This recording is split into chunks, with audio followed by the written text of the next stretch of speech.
আসসালামু আলাইকুম বন্ধুরা, কেমন আছেন? আল্লাহর রহমতে আলহামদুলিল্লাহ আমি অনেক অনেক ভালো আছি। বন্ধুরা, আজ আমি ভীষণ মজাদার স্বাদে গরুর মাংস তৈরি করে আপনাদের সাথে শেয়ার করব। নতুন আলু দিয়ে খুব সহজ পদ্ধতিতে আমি গরুর মাংসের ঝোলটা কিভাবে রান্না করি সেই পদ্ধতিটাই আজ আপনাদের সাথে শেয়ার করব। গরুর মাংস কম বেশি সকলেই রান্না করে থাকেন। আমি যেভাবে গরুর মাংসটা খুব সহজ পদ্ধতিতে রান্না করি সেই রেসিপিটাই আজ শেয়ার করছি।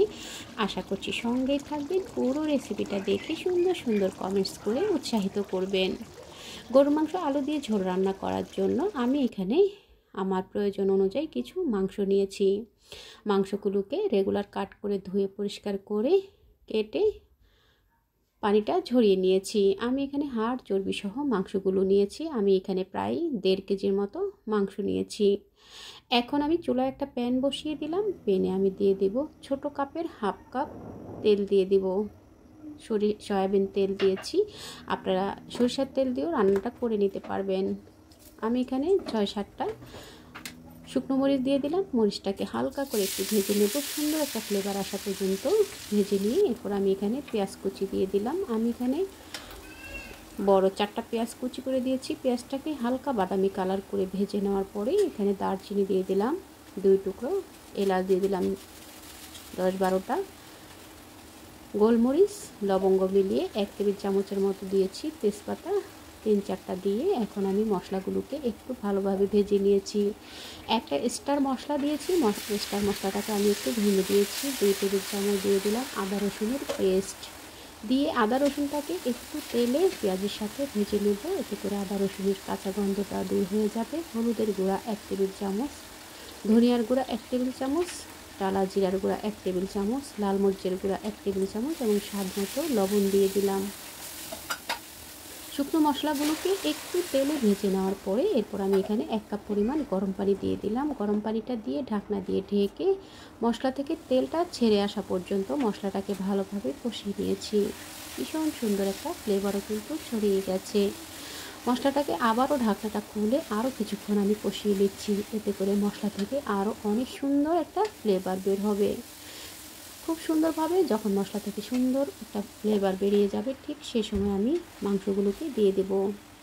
আমি এখানে আমার প্রয়োজন অনুযায়ী মাংস দিয়েছি। আমি এখানে 1.5 কেজির মতো মাংস দিয়েছি। আপনারা আপনাদের প্রয়োজন অনুযায়ী বাড়িয়ে কমিয়ে নিতে পারেন এবং মাংস বাড়িয়ে নিলে আপনারা মশলাগুলো কিন্তু সেই অনুযায়ী বাড়িয়ে কমিয়ে নিয়ে নেবেন।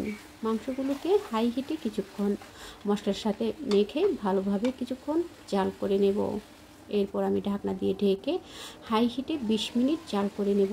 20 মিনিট জাল করার পরে মাংস থেকে যে পানি বেরিয়ে যাবে সেই পানিটা দিয়ে মাংসটা সুন্দরভাবে কষিয়ে নেওয়া যাবে। সুন্দরভাবে মাংসটা কষিয়ে নিয়েছি। এভাবে আরও কিছুক্ষণ হাই হিটে আমি ঢাকনাটা খুলে নিয়ে হাই হিটে আরও কিছুক্ষণ আমি মাংসটাকে নেড়ে চেড়ে এভাবে করে একটু কষিয়ে নেব।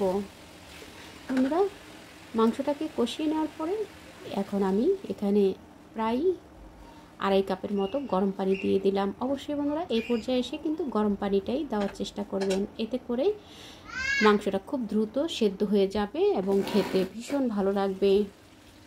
বন্ধুরা, গরম পানি দিয়ে আমি মাংসের পানিটা শুকিয়ে যাওয়া পর্যন্ত জাল করে নিয়েছি। দেখুন মাংসের পানিটা কিন্তু সুন্দরভাবে শুকিয়ে গেছে। মাংসের পানিটা শুকিয়ে যাওয়া পর্যন্ত মাংসটাকে কষিয়ে নিয়েছি। আমি কিন্তু মিডিয়াম আঁচে করেই মাংসটাকে পানি দিয়ে কষিয়ে নিয়েছি। সুন্দরভাবে মাংসটা কষে গেছে। এখন আমি এখানে আলু দিয়ে দিব। যেহেতু আমি নতুন আলু দিয়ে আজকের এই মাংসটা রান্না করব, তো আমি এখানে আমার প্রয়োজন অনুযায়ী আলু নিয়েছি। আমি এখানে ছোট ছোট আলুকে কেটে নিয়েছি। আমি আলুগুলোকে আস্তই রেখেছি। আপনারা বড় আলু ব্যবহার করলে সেক্ষেত্রে আপনারা আপনাদের পছন্দ মতো সাইজ করে কেটে নিতে পারেন। আলুগুলো দেওয়ার পরে আমি মাংসটাকে আরও কিছুক্ষণ কষিয়ে নেব। বন্ধুরা, গরুর মাংস রান্নার ক্ষেত্রে মাংসটাকে যত ভালোভাবে কষিয়ে রান্না করবেন মাংসটা খেতেও কিন্তু ততটাই সুস্বাদু হবে। তো মাংসটা আরও কিছুক্ষণ আমি আলু দেওয়ার পরেও কিছুক্ষণ কষিয়ে নিয়েছি। এখন কিন্তু সম্পূর্ণ পানিটা শুকিয়ে গেছে এবং মাংস থেকে সুন্দরভাবে তেল বেরিয়ে গেছে। ঠিক এই পর্যায়ে আসার পরে আমি এখানে পানি দিয়ে দেব। আমি এখানে আবারও 3 কাপ পরিমাণ পানি দিয়ে দিলাম। যে যেরকম গ্রেভি খাবেন বা যে যেরকম ঝোল খাবেন সেই অনুযায়ী কিন্তু পানিটা অ্যাড করে দেবেন।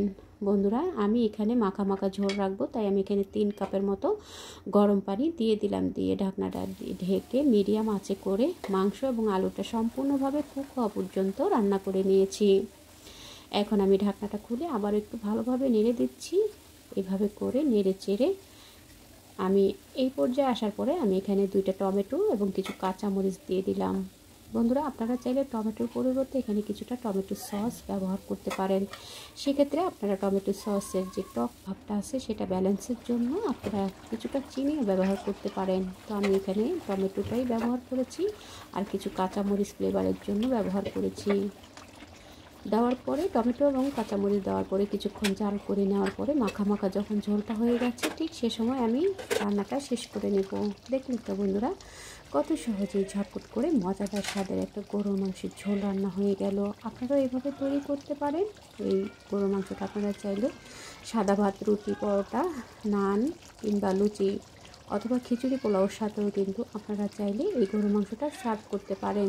বন্ধুরা আমার এই রেসিপিটা যদি আপনাদের মনে একটুও জায়গা করে নেয়, প্লিজ বন্ধুরা আপনারা একবার হলেও ট্রাই করবেন এবং আপনারা আপনাদের টাইমলাইনে শেয়ার করে দিয়ে ফ্যামিলি ফ্রেন্ডসকে দেখার সুযোগ করে দেবেন। এতক্ষণ ধৈর্য ধরে আমার রেসিপিটা দেখার জন্য সবাইকে অসংখ্য ধন্যবাদ জানাই।